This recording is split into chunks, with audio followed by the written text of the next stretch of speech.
ഇത് മാസ് മോട്ടോഴ്സിൽ നിന്നാണ്. നമ്മുടെ ഹീറോ ഹോണ്ടയുടെ CBZ എക്സ്ട്രീം പഴയ മോഡൽ വണ്ടിയാണ്. അതിൻ്റെ എൻജിൻ സൈഡിൽ നിന്ന് സൗണ്ട് വേരിയേഷൻ കാരണം നമ്മളത് ചെക്ക് ചെയ്യാൻ വേണ്ടിയിട്ട് കയറ്റിയതാണ്. നമ്മൾ നോക്കുമ്പോൾ ടൈമിംഗ് ചെയിൻ്റെ ക്യാം ചെയിൻ്റെ സൗണ്ട് നല്ല രീതിയിലുണ്ടായിരുന്നു. അപ്പോൾ അത് ക്ലിയർ ചെയ്യാനായിട്ട് നമ്മൾ ബോഡിയൊക്കെ അയച്ച് അതിന് ശേഷം എഞ്ചിൻ ഓയിൽ നമ്മൾ അയച്ചിട്ടു. എഞ്ചിൻ ഓയിൽ അയച്ചിട്ട് കഴിഞ്ഞപ്പോഴാണ് നിലവിൽ ഓയിലിൻ്റെ അവസ്ഥ ഇതാണ്. അതായത് 100 മില്ലി ഇല്ല, 100 മില്ലി കഷ്ടില്ല. ഞാനത് നല്ല ഓയിലാണെങ്കിൽ ഇത് ഊറ്റി വെച്ചിട്ട് ടൈമിംഗ് ചെയിൻ മാറ്റി കഴിഞ്ഞാൽ അതിനകത്തേക്ക് തന്നെ ടോപ്പ് കുറവുള്ളത് ഒഴിച്ചിട്ട് ടോപ്പ് ചെയ്യാൻ എഴുതിയിട്ട് ഊറ്റിയതാണ്. അപ്പോൾ ഇതാണ് അവസ്ഥ, 100 മില്ലി ഇല്ല.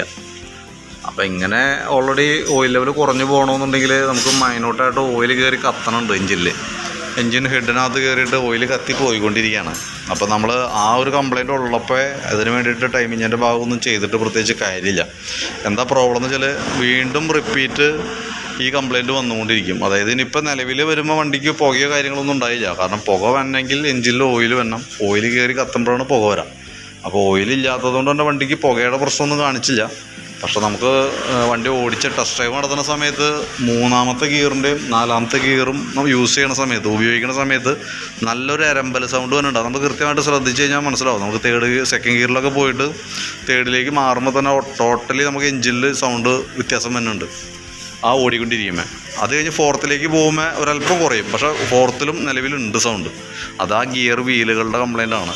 നോർമൽ 150 cc യൂണിക്കോൺ ആയാലും CBZ എക്സ്ട്രീം ആയാലും തേർഡ് ഗിയറിനും 4ത്തും കംപ്ലയിൻറ്റ് നോർമൽ രീതിയിൽ വരാറുണ്ട് കുറേ ഓടുന്നതിനനുസരിച്ച്. ഇതൊരല്പം കൂടുതലായിട്ട് കാണുന്നുണ്ട്. അപ്പോൾ തൽക്കാലം നമ്മളിപ്പോൾ ഈ ഓയിൽ മൈന്യൂട്ടായിട്ട് കത്തി പോകുന്ന കംപ്ലയിൻ്റ് ഉള്ളത് കൊണ്ട് നമ്മളിപ്പോൾ ഈ വർക്കുകളൊന്നും ചെയ്തിട്ട് പ്രത്യേകിച്ച് കാര്യമില്ല. കാരണം എന്ന് വെച്ച് കഴിഞ്ഞാൽ ഇപ്പോൾ നമുക്ക് ചെയ്യാം, ആ പൈസ മുടക്കാമെന്ന് മാത്രമേ ഉള്ളൂ. കാരണം വീണ്ടും റിപ്പീറ്റ് സെയിം പ്രോബ്ലം വീണ്ടും ആവർത്തിക്കും. അതേപോലെ തന്നെ നമുക്ക് ആ ചെയ്ത പണി പ്രത്യേകിച്ച് വേറെ ഇല്ലാത്ത രീതിയിലേക്ക് പോകും.